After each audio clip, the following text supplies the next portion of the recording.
అందరూ నాతో ఎల్లప్పుడూ చెప్తూ ఉంటారు, కన్నయ్య నువ్వు పెద్దవాడివైపోయావు, ఇప్పుడు కూడా పిల్లల మధ్యలో ఉంటూ నువ్వు ఇలా అల్లరి చేస్తూ ఉంటావు, ఎందుకు?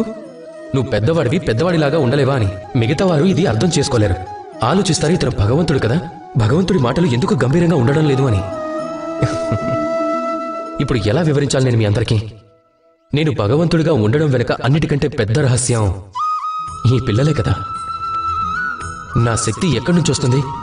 ప్రతి సమస్యకి పరిష్కారం తీసే శక్తి ఈ పిల్లల నుంచే వస్తుంది. జీవితం జీవించే శక్తి, ఈ ప్రపంచానికి ప్రేమను నేర్పించే శక్తి పిల్లల నుంచే వస్తుంది.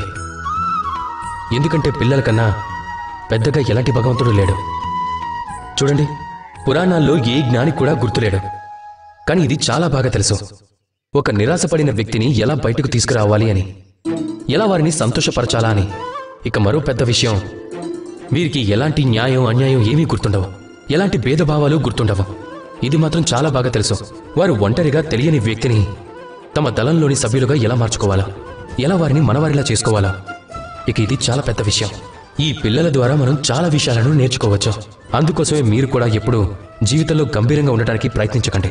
ఒకవేళ అలా చేశారు అంటే అప్పుడు ఈ ప్రపంచం మీకు ఎంతో నిరాశగా కనిపిస్తుంది. మీరు కూడా ఈ పిల్లల్లాగానే అమాయకంగా ఉండండి. ఈ జీవితంలో ఆనందాన్ని స్వీకరించండి. లాభం ఇంకా హాని నుంచి దూరంగా వెళ్లి సంబంధాలను చూడండి. జ్ఞానాన్ని దూరంగా పంపించే స్థానం కన్నా ప్రేమతో సంబంధాలను నిలబెట్టుకోండి. మీరే స్వయంగా అర్థం చేసుకుంటారు ఈ ప్రపంచం ఎంత అందమైనదో అని. రాధాకృష్ణ.